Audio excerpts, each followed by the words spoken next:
orang. Ramai sangat orangnya.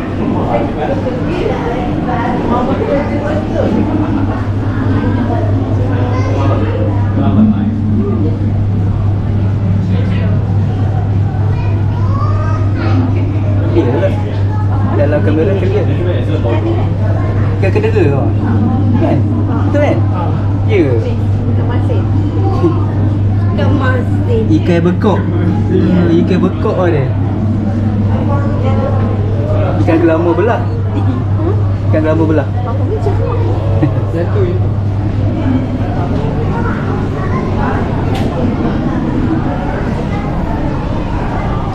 Kita tengok TV je lah kan. Nak tengok akuariumnya susah sangat. Ramai orang.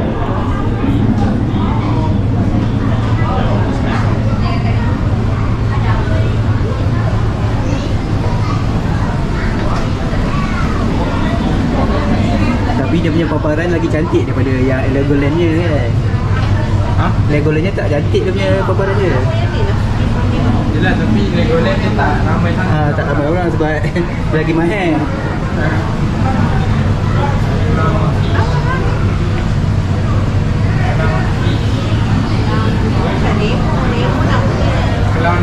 Tiket dia untuk warga Malaysia RM55 seorang dewasa saya ni kena 4 orang. Agak mahal lah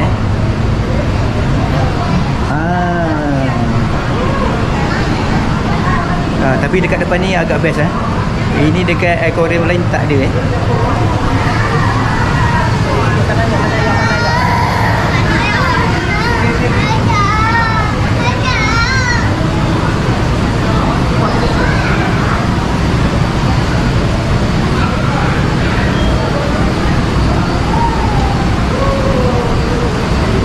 Tengok tu, penuh dengan ikan.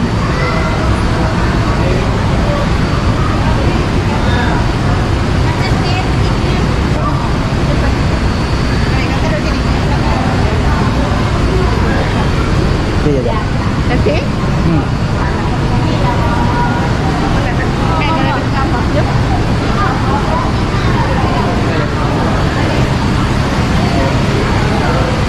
Daripada atas sampai bawah penuh ikan.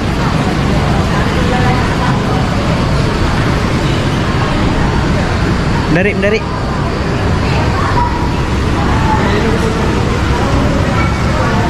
Ya Allah, besar-besar ikan. Ikan jerung.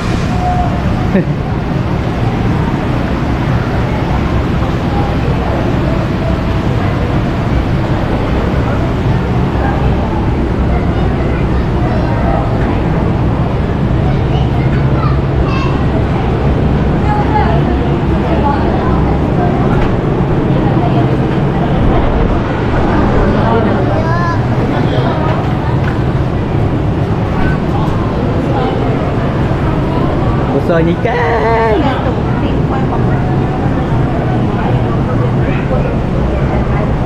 Dah lama tak buat video YouTube Buatlah sekali-sekala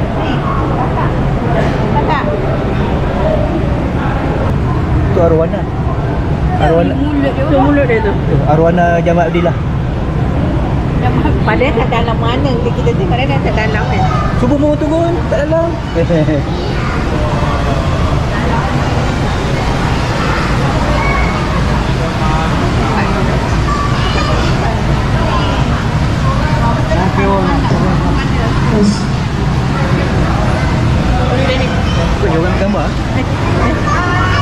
Hello, hi ladies and gentlemen, welcome to the second floor of Aquaria KLCC.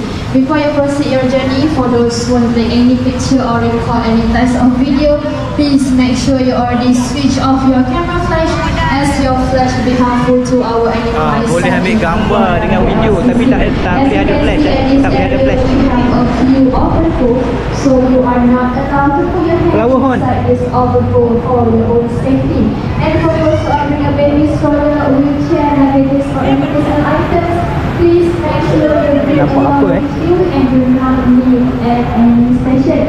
I repeat, for those who are bringing a baby stroller, wheelchair, luggage or any personal items, please make sure